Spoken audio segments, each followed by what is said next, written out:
இது என் வீட்டில் ஊற்றப்பட்ட மலம் அல்ல, தமிழக அரசின் மீது ஊற்றப்பட்ட மலம், தமிழக அரசின் சட்டம் ஒழுங்கின் மீது ஊற்றப்பட்ட மலம்.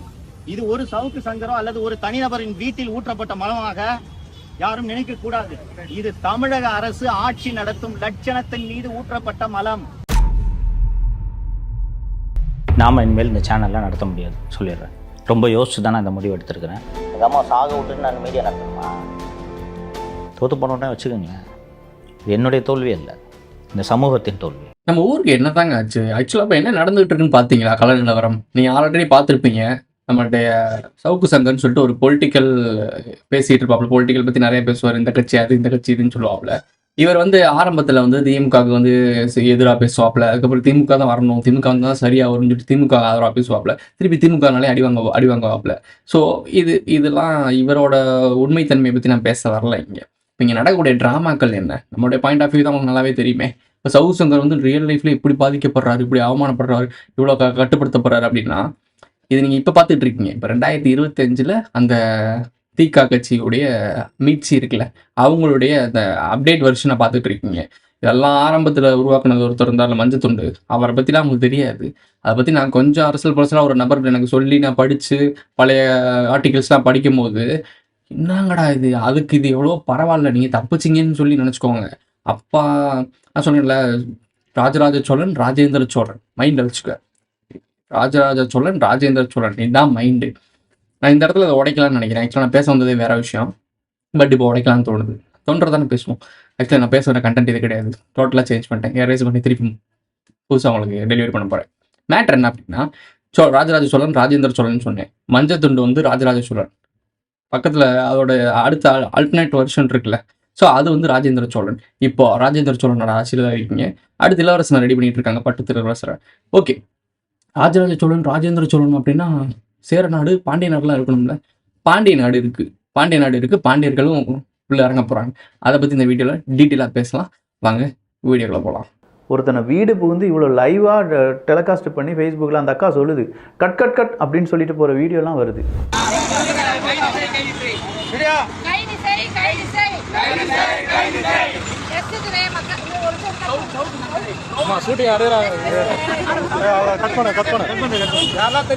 அப்போ இவங்க ஆர்கனைஸ்டாக வந்திருக்காங்க. இவ்வளோ வெல் ஆர்கனைஸ்டாக ஒரு தமிழ்நாட்டில் ஒருத்தனை எதிர்த்து இவ்வளோ பெரிய கூட்டத்தை கூட்டிகிட்டு வர முடியும் அப்படின்னா பயமாக இருக்குது, டோட்டலாக பயமாக இருக்குது. இங்கே எல்லாருக்குமே பயம் இருக்குது. காரணம் என்னென்னா, நமக்கு குடும்பம் இருக்குது, உறவுகள் இருக்காங்க, அவங்களுக்கு ஏதாவது ஆயிருமோ அப்படிங்கிற ஒரு பயம் இருக்குது. இது எல்லாமே இந்த பயம் அப்படிங்கிறத வச்சு தான் இந்த அரசியல்வாதிகள் அவங்களுடைய கேம் விளையாண்டுட்டு இருக்காங்க. நல்லது செஞ்ச அரசியல்வாதிகளுக்கு எதிராக நம்ம பேசக்கூடாது. ஐயா அவன் நல்லது செஞ்சுருக்காரு, இந்த ஐயா நல்லது செஞ்சுருக்காரு அப்படின்னு சொல்லி யாரும் இங்கே ஒதுங்கி போகிறவங்களாம் கிடையாது.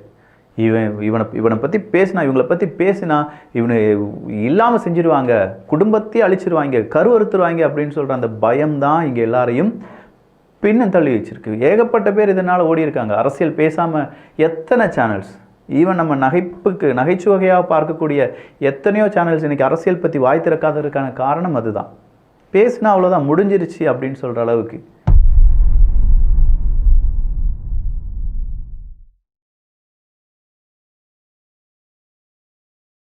இந்த வீடியோவில் சவுக்கு சங்கரோட பஞ்சாயத்து பார்த்தா வீட்டில் மலத்தை ஊற்றி பண்ணாங்க. துப்புரவு பணியாளர்கள் அவங்க அப்படியா அப்படின்னு எனக்கு நம்பிக்கை இல்லை. இல்லை எங்கள் ஏரியாலே வருவாங்க, துப்புரவு பணியாளர்கள் வருவாங்க, ரொம்ப நல்ல மனுஷங்க, தங்கமான மனுஷங்க, ரொம்ப மரியாதையாக பழகுவாங்க. என் ஃப்ரெண்டுமே இருக்காங்க, அவங்க வீட்டிலாம் போய் நான் பழகிருக்கேன், வச்சிருக்கேன். அவங்களுடைய பழக்க வழக்கங்களே ஒரு மாதிரி நம்மளை ரெஸ்பெக்ட் பண்ணுவாங்க. நம்ம அவங்கள ரெஸ்பெக்ட் பண்ணுறதை விட அவங்க நம்மளை பயங்கரமாக ரெஸ்பெக்ட் பண்ணுவாங்க. அது நல்ல ஒரு மனநிலையில் உள்ளக்கூடிய ஆட்கள். சவுக்கு சங்கர் பார்த்த வீடியோஸ், பேசின வீடியோஸ் நான் கவனித்தேன். அது இவங்க இந்த அளவுக்கு கொந்தளிக்கிற அளவுக்கான விஷயமானா கிடையாது. பின்னாடி ஒரு அரசியல் இருக்குது, அதை பற்றி நம்ம பேச போகிறது கிடையாது. ஏன்னா நான் அப்படியே டோட்டலாக கட் பண்ணிட்டேன். ப்ரிப்பேர் பண்ணி அதுக்கு தான் வந்தேன், அதான் பேசலாம்னு வந்தேன். பட் டோட்டலாக சேஞ்ச் பண்ணிட்டேன். ராஜராஜ சோழன், ராஜேந்திர சோழன், பாண்டிய மன்னர், சேர மன்னர், இதை பற்றி தான் பார்க்க போகிறோம். இதை நான் ரொம்ப நாள் கழிச்சு உடைக்கலாம்னு நினச்சேன். இப்போ என்னன்னு தெரியல, டக்குன்னு தோணுச்சு, இப்போ பேசணும்னு தோணுது, பேசுகிறேன். அந்த காலத்தில் மன்னர்களை எதிர்த்து பேசவே முடியாது.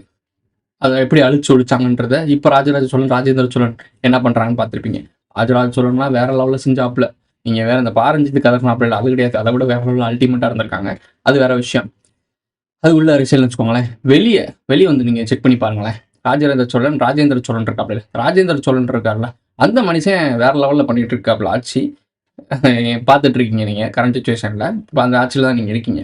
இப்போ அடுத்து பாண்டிய மன்னரை பற்றி பேசணும். என்ன ப்ரோ ரொம்ப நேரம் அது பேசணும்னு சொல்லியிருக்க பேசணும் ப்ரோ. மாநாடு ஒன்று நடத்துனாங்க, டிவிகா மாநாடு. தமிழர் கொடி பறக்குது தலைநிமிர்ந்து பறக்குதுன்னு சொல்லிட்டு அந்த வாகைப்பூ ஸ்ரீலங்காவில் கனெக்ஷன் ஆகிற ஒரு விஷயம். அந்த வாகைப்பூ ஊற்றிட்டு இருந்தாப்புல சிகப்பு மஞ்சள் பச்சை யானை, 2 யானை ரெட்டை யானை குதிக்கிற மாதிரி கொண்டு வந்தாங்க. பாண்டியர்களை குறிச்சது. ப்ரோ பாண்டியர்கள் குறிச்சா ரெட்டை மீன் தானே வரணும், இங்கேருந்து ரெட்டை யானை வருது. இப்போ நம்ம ஆளுகளுக்கு இந்த விஷயம் கிளியரா மூஞ்சில் அடிச்ச மாதிரி ஓப்பன் பண்ண போறேன். பரவாயில்ல, ஓப்பன் பண்ணுவோம், தப்பில்ல. யானைகளுக்கோட மெயின் ரீசன் என்ன? ஞானம். ஞானத்தோட வடிவம் தான் யானை. புரியும்னு நினைக்கிறேன். இரட்டை யானை, லெஃப்ட் அண்ட் ரைட் பிரெயின். மீனம் ராசி பற்றி நம்ம என்ன பேசியிருந்தோம்? ரெட்டை மீன். தண்ணிக்குள்ளேருந்து உருவாகிற முதல் ஆற்றல் மனித ஆற்றலுக்கான மீன் தான் உருவாகுது. இப்போ நான் ப்ரிப்பேர் பண்ணி யோசிச்சு வச்சலாம் நான் பேசலாம். இப்போ கரண்ட் சுச்சுவேஷன் நான் யோசித்தேன், டக்கு டக்குன்னு வருது உள்ளேருந்து, அதை அப்படியே டெலிவரி பண்ணிட்டு இருக்கேன். இதுதான் இயற்கை. ஓகே, இந்த மாதிரி ஒரு மீன் சின்னம் வருது. மீன் சின்னத்தை பற்றி நம்ம டீட்டெயிலாக எக்ஸ்பிளைன் பண்ணிட்டோம். ராசியை பற்றி அந்த வீடியோ கிளிக் கொடுக்குறேன், பார்த்துக்கோங்க. எண்டிங்கில் கொடுக்குறேன், பார்த்துக்கோங்க. இந்த யானையை பற்றி உங்களுக்கு நல்லாவே தெரியும். ஞானம் பொருந்திய ஒரு யானை. யானைக்கு இருக்க ஞானம் கூட நமக்கு இல்லை. ஸோ தரமான ஒரு ஞானம் உள்ள வருது. பிள்ளையாரை ஒரு ரெப்ரஷனாக காட்டுறது கூட பிரெயினோட ஃபங்க்ஷன் ஆகுறது, பிரெயினோட டிசைன் தான் பிள்ளையார் ரூபத்தில் இருக்கும் அப்படிலாம் சொல்லிட்டு டீட்டெயில் பண்ணி பிரித்து மேய்ஞ்சாச்சு. இப்போது அதெல்லாம் வேறு விஷயம், உங்களுக்கே தெரிஞ்சிருக்கும், நீங்கள் தேடி பாருங்கள். ஸோ பிரெயினை குறிச்சது தான் யானை. ரெட்டை மீன் வச்சுட்டோம்னா நீங்கள் கரெக்டாக கண்டுபிடிச்சிருக்கீங்களா? உங்களுக்கு தான் அந்தளவுக்கு அறிவு இருக்குல்ல. மீன் வச்சோன்னா பாண்டியர் குடி அங்கிட்டு பாருங்க, சோழக்குடி ஒன்று ஒருத்தர் வச்சுருக்காரு, புலிக்குடி வச்சுட்டு ஒருத்தர் சுற்றிட்டு இருக்காரு. ஆனால் உண்மையான புலிக்குடி யாருன்னு ஏன் கன்ஃபார்ம் பண்ணுறேன் அப்படின்னா, முதலாம் ராஜராஜ சோழன் இருக்கார்ல, அவர் தானே ராஜராஜ சோழனுக்கு தேடிப்பார், விஷயம் புரியும். ஓகே, டீப்பாக உள்ள போவாங்க. அப்புறம் சவுக்கு சங்கர் வீட்டுக்கு பாத்ரூம் அந்த மாதிரி நம்மளே பாத்ரூம் போட்டு போச்சாலும் போச்சுருவாங்க. நீ அப்படிப்பட்ட ஆட்கள், இவங்கெல்லாம் ரொம்ப டேஞ்சரான ஆட்கள், ரொம்ப அக்ரெசிவான ஆட்கள். கல அரசியல் என்னன்னே தெரியாது. தூக்கி போடுற ரொட்டி துண்டுக்கும் தூக்கி போடுற எலும்பு துண்டுக்கும் கதறிக்கிட்டு என்ன வேணா பண்ணுவானுங்க. தற்குறி கூட்டம். இவங்ககிட்ட நம்ம பார்த்து தான் கையாள வேண்டியிருக்கு. அவனுக்கு ஃபியூச்சர் என்னன்னு தெரியாது, இது இங்கே நடக்கிறது என்னன்னு தெரியாது, நான் பேசிக்கிட்டு இருக்க விஷயம் என்னன்னே தெரியாது. அவங்ககிட்ட நம்ம கேர்ஃபுல்லாக தான் பேசணும். ஆப்போசிட்டில் இருக்க தற்குறியும் தெரிஞ்சுட்டா நாமளும் தற்குறி மாட்டா பேசிட்டு போயிடணும். அவங்ககிட்ட போய் தர்க்கம் பண்ணிட்டு இருந்தோம்னு வச்சுக்கோ, ஆப்பு நமக்கு தான் விழுகும். ஸோ புரிஞ்சுக்கணும். அப்போ சவுக்கு மீடியாவுக்கு மூடு விழா, அடுத்தது அரசியல் சதுரங்கத்துக்கு அப்படிங்கிற உங்களுடைய கருத்துக்களும் ப்ளஸ் இதெல்லாம் சொல்லி நம்ம என்ன செய்ய போகிறோம்? எனக்கு என்ன கிடைக்குதுன்னு நினைக்கிறீங்க? கோடி கோடியாக நீங்கள் வந்து தாரீங்களா, இல்லை யாராவது தரப்போகிறாங்களா, இல்லை நான் இதை வச்சு பெரிய ஆளாக போகிறேன்னா? இல்லை, எனக்கு ஒன்றுமே கிடைக்க போகிறது கிடையாது. அடுத்த 2 தினங்களுக்கு பேசாமல் அரசியல் சதுரங்கத்துக்கு லீவு. என்ன நடக்குதுங்களாம் பார்த்துட்டு நான் பாட்டுக்கு கொஞ்சம் நிம்மதியாக வீட்டில் இருந்துக்கிட்டு எதுக்கு இந்த பிரச்சனை? பாண்டியர் குடி டிவிகா மாநாடு ஃபர்ஸ்ட் மாநாடு நடத்தும் ஒரு கதை சொன்னார், ஞாபகம் இருக்கா? பாண்டியர்களின் கதை. பாண்டியர் இளவரசரை பற்றி ஒரு கதை சொன்னார்ல. அந்த கதை என்ன சொன்னார்? பாம்பை கையில் பிடிச்சி ஆட்டி படைப்போன்னு சொன்னார். குதிரை, தம்பி கூட்டம் குதிரைன்னு சொன்னான். குதிரையை வச்சு தம்பி கூட்டத்துக்கு ஒரு ட்ராமா நடத்துனது யாரு? நாடகம் நடத்துனது யாரு? தம்பிக்கு வணக்கம் சொல்லி ஒரு ஃபங்க்ஷன் நடத்துனாங்கல்ல, சதுரங்க ஆட்டத்துக்கு காய் நகர்த்துறது யாரு? தம்பி கூட்டத்துக்கு யார் ஃபங்க்ஷன் நடத்துனாங்க? தம்பி கூட்டத்தோட லஜ்ஜை என்ன? பாம்பு கூட்டம். பாம்பை கையில் பிடிச்சிட்டு பயம் அறியாதவன், அவனுக்குலாம் பயமேன்றன்னு என்னன்னு தெரியாது, பாம்பு கடிக்கும்ன்றது பயம் இருக்காதுன்னு சொல்லிட்டு பாம்பை பிடிச்சது யாரு? பாண்டிய கூட்டம். அம்மா கிட்ட கூட தன்னோட உணர்வை சொல்ல தெரியாம சிரிக்கிற அந்த குழந்தைக்கு முன்னால ஒரு பாம்பு வந்து படம் எடுக்குதுன்னு வைங்களேன், என்ன நடக்கும்? யார் முன்னாடி அப்படி ஒரு பாம்பு வந்து நின்னாலும் அலர் அடிச்சுட்டு ஓடுவாங்க. பாம்பை கண்டா படைய நடுக்கும்னு ஒரு பழமொழியே இருக்கு. ஆனா அந்த குழந்தை என்ன செய்யும் தெரியுமா?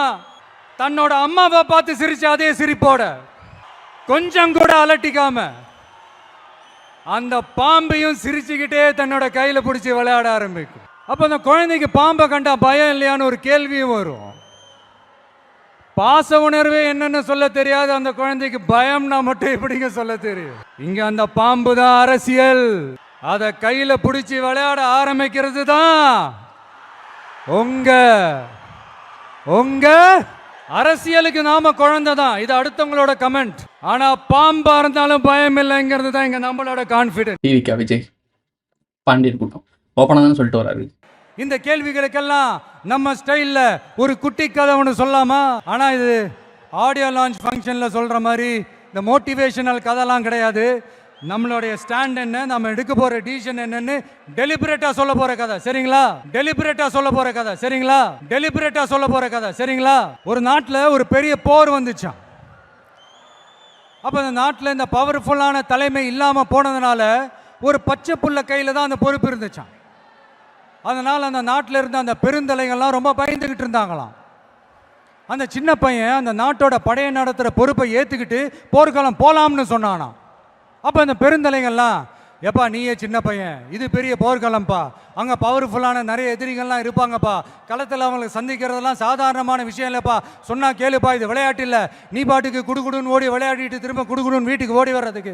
போர்னா படையை நடத்தணும், அதை விட முக்கியம் அத்தனை எதிரிகளையும் சமாளித்து போரில் தாக்கு பிடிக்கணும், அதுக்கு மேலே முக்கியம் அந்த போரில் ஜெயிக்கணும்.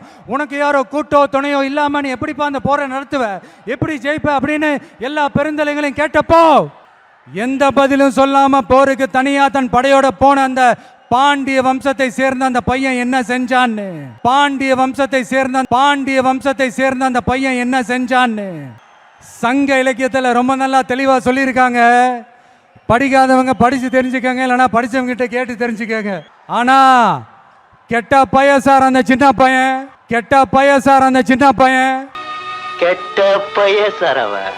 அவருக்கு இவ்வளவு ஞானம் இருக்கு. அப்புறம் எழுதி கொடுக்க படிச்சு ஒப்பிப்பாங்க. இதை பின்னாடி இந்த இயக்கிக்கிட்டு இருக்க மாஸ்டர் மைண்ட் இருக்கு பாருங்க, அதுதான் இந்த வேலையை பார்த்துட்டு இருக்கு. ஸோ நல்லா யோசிச்சு பாருங்க. ஸோ சோழர் கூட்டம் இங்கே ஆண்டுகிட்டு இருக்கு.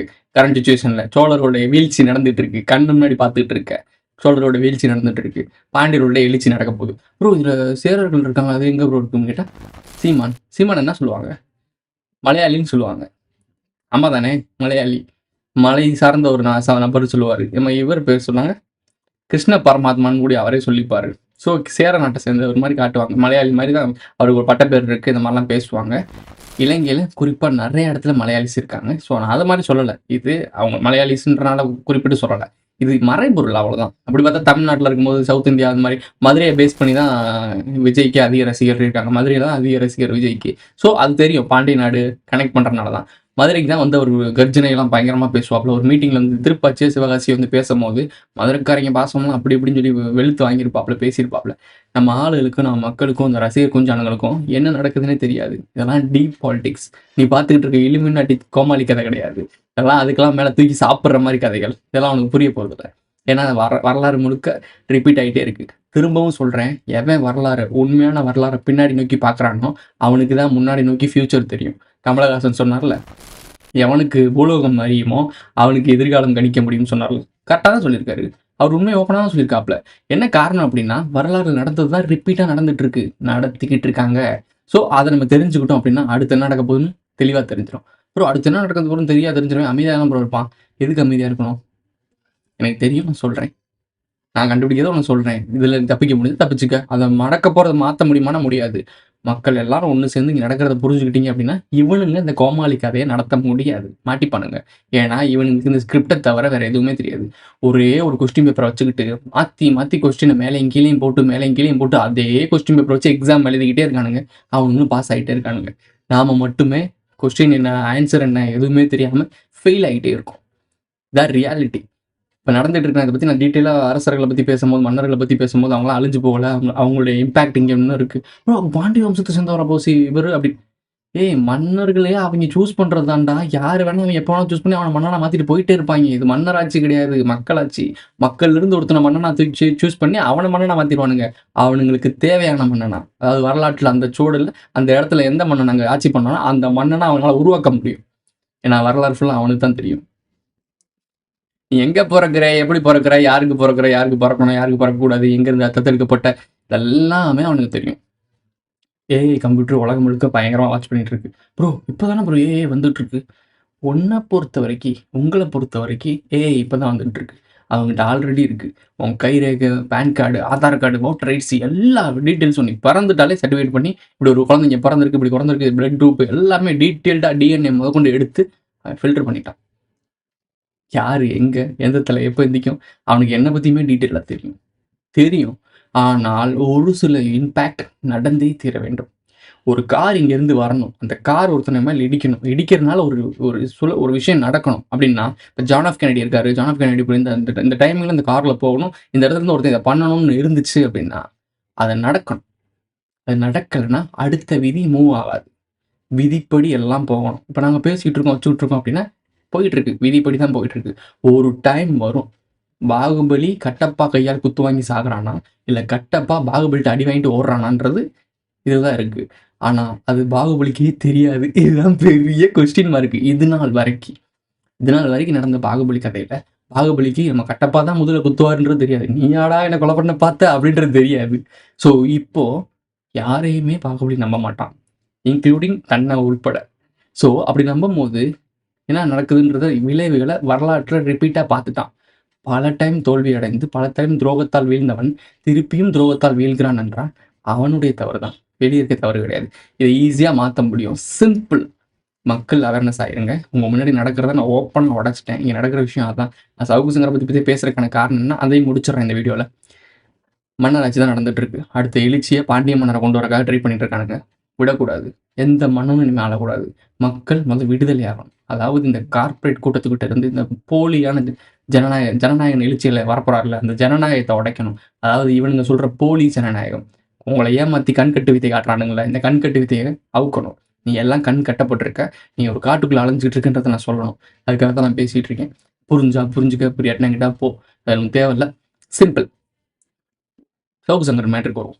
வீட்டுக்குள்ளே போய் இந்த மாதிரி அவங்க அம்மா தனியாக இருக்கும்போது அவதூறாக பேசி ஒரு தூய்மை பலியானவர்கள் எல்லார்ட்டையும் இவ்வளோ அன்பாக பேசுவாங்க தெரியுமா? நான் பார்த்துருக்கேங்க. கீழே இருக்க சின்ன குழந்தைகிட்ட பாப்பா எடுத்து ஒரு சின்ன குழந்தை வந்து குப்பை கொட்ட வருதுன்னு வச்சுக்கோங்களேன், அவளால் முடியல அப்படின்னா வாங்கி அவங்க கொட்டுவாங்க.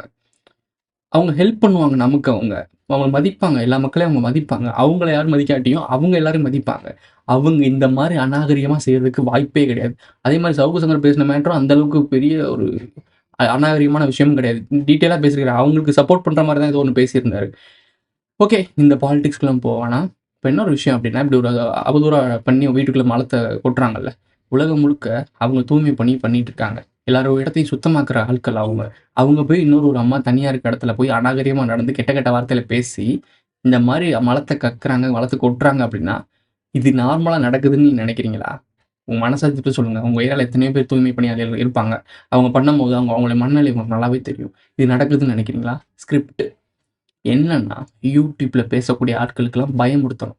சவுக்கு சங்கர் எல்லாருமே எதிர்த்து பேசுவார். சவுக்கு சங்கர் மாதிரி ஒரு வீரம் கிடையாது யூடியூப்பில். எல்லாருமே எதிர்த்து பேசுவார். பாலுங்கச்சி எதிர்கட்சி எல்லாத்தையுமே சகட்டமணிக்காக பேசுவார். தைரியசாலி அப்படின்னு ஒரு பிம்பத்தை உருவாக்கிட்டான். அந்த பிம்பத்தை உருவாக்கிட்டு உங்கள் கண்ணு முன்னாடி சுக்கு நூறாக நொறுக்கான். அவர் என்ன சொல்லியிருக்காரு கடைசி வீடியோவில்? நான் இதை விட்டே போயிடுறேன்டா, நான் இனிமேல் சவுக்கு மீடியா வேணான்டா, நான் அந்த மீடியா விட்டே போகிறேன்டான்னு போயிட்டாரு. இப்போது என்ன மாதிரி இம்பேக்ட் ஆகும்? தமிழ் பொக்கிஷம் விக்கியும் அதான் சொல்கிறாரு. எங்களுக்கே பயமாக இருக்குங்க, என்னங்க பேசுறது? இவ்வளோ பெரிய இம்பாக்ட் ஒரு அரசியல் பின்புலம் இந்த சம்மந்தப்பட்ட ஆட்களை பற்றி டீட்டெயில் தெரிஞ்ச ஒரு நபரே இதனால் பண்ண முடியல அப்படின்னா, இவ்வளோ இன்ஃபர்மேஷன் கேதர் பண்ணி இத்தனை பேர் அரசியல்வாதிகள் கூட கண்டக்டில் இருந்தால் இவர்னாலே எதையும் சமாளிக்க முடியல அப்படின்னா, நாங்களாம் சாதாரண யூடியூபர், எங்கெல்லாம் பயமாக அச்சமாக இருக்குங்க. மக்களுக்கு நல்லது சொல்லணும்னு எங்களுக்குன்னு தலையெழுத்தா? நாங்கள் அப்படி சொல்லிட்டு இந்த மாதிரி பிரச்சனைகளை மாட்டிக்கணும்னு இதெல்லாம் மக்கள் புரிஞ்சுக்கிட்டு மாறவா போகிறீங்க அப்படின்ற அளவுக்கு சொல்லிட்டாங்க. இதெல்லாம் என்ன மாதிரி ஒரு முன்னெடுப்பு அப்படின்னா, மக்கள் பயப்படணும். இப்படி பேச வராங்களா? அரசியல் பேசக்கூடாது. இதுக்கப்புறம் தான் களியாட்டத்தை பார்க்க போகிறேன். எல்லாரும் சொல்லிட்டு இருப்பாங்க களி முடிவு போகுது அப்படின்னு. களி தொடங்குறதும் சத்தியோகம் தொடங்குறதும் உன் கையில் தான் இருக்குது. கால சுழற்சி நான் முன்னாடியே சொல்லிட்டேன். கால சுழற்சி யுகங்கள் கோட்பாடை பற்றி சொல்லிட்டேன். இது முடிய போகிற டைமிங்காக இருக்கும்போது ஒரு உக்கிரத்தாண்டவம் ஆடுவாங்க. இதை நீங்கள் கரெக்டாக ஹேண்டில் பண்ணிட்டீங்க, இந்த வேர்ல்டு வர கரெக்டாக ஹேண்டில் பண்ணி உங்கள் டேக் ஓவரில் எடுத்தீங்கன்னா அது சத்தியோகமாக கொண்டு போவோம். ஆனால் அவன் டேக் ஓவர் பண்ணிட்டான்னா அது கலியுகமாக கொண்டு போவான். கலியுகத்தை எப்படி எக்ஸ்பிளைன் பண்ணுவானுங்க அப்படின்னா, உங்களுக்கு பார்க்குறதுக்கு ஒரு கிட்டத்தட்ட சத்தியுகம் மாதிரி தான் இருக்கும். மேஜரான மக்கள் எப்படி பாரத போரில் கிருஷ்ண பரமாத்மா என்ன பண்ணார்?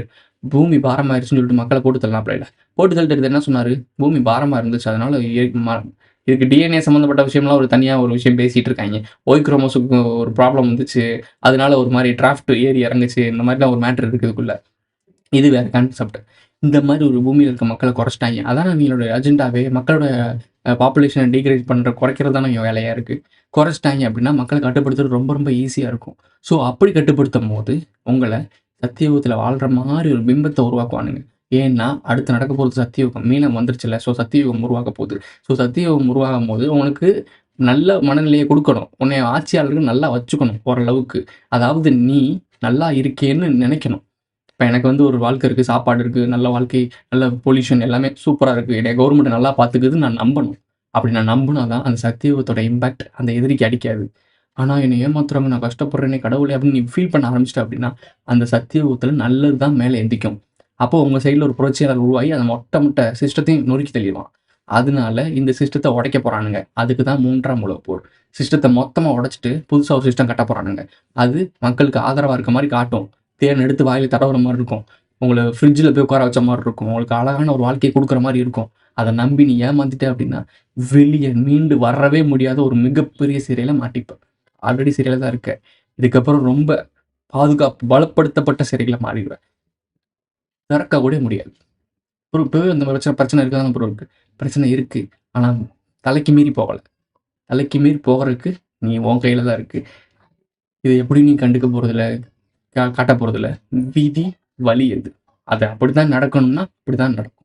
அங்கே எடுக்கக்கூடிய முடிவு இது யாரென்ற முடிவு இங்கு யாரோடும் இல்லை. அது நீ என்று நினைத்தால் நீ இறைவனின் பிள்ளை, நீ இதை மாற்றணும்னு நினச்சா நீ தான் அந்த பிள்ளை.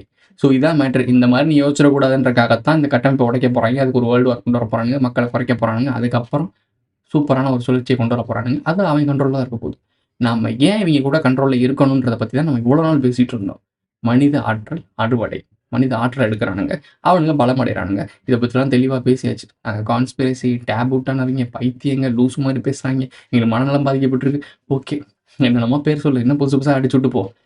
நடக்கும் போது நாங்கள் எங்கே இருக்க போகிறோம் எங்கே போகிறோன்றதும் தெரியாது, ஆனால் நீ இருப்பியா இல்லையான்றதான் கேள்விக்குரிய.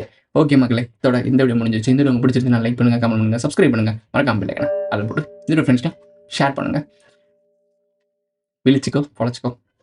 சீரியஸ்லி இந்த உலகம் சுற்றிக்கிட்டு இருக்கு, ஆனால் நல்லதுங்கிற ஒரு விஷயம் இருக்கனால தான் சுற்றிக்கிட்டு இருக்கு. கெட்டது தான் இங்கே வாழும், கெட்டது தான் ஜெயிக்கும் அப்படின்னா இந்த உலகம் இப்படி இருந்திருக்காது, எப்போ சர்வ நாசமாக இருக்கும். ஸோ அப்படி இருக்கப்ப அநியாயம் பண்ணிக்கிட்டு அதை ஏமாற்றி கடந்து மக்கள்கிட்ட ஒரு தப்பான பிம்பத்தை காமிச்சு நம்ம நினைக்கிற காரியத்தை சாதிச்சுக்கலாம் அப்படிங்கிற மூலம் நீங்கள் இயங்கிட்டு இருந்தீங்கன்னா, எஸ், நான் அந்த கடவுள் நம்பிக்கை அதெல்லாம் தாண்டி இயற்கைன்னு ஒன்று இருக்குது, இயற்கைக்கான ஒரு பேலன்சிங் இருக்குது, அதை நான் முழுசாகவே நம்புகிறேன்.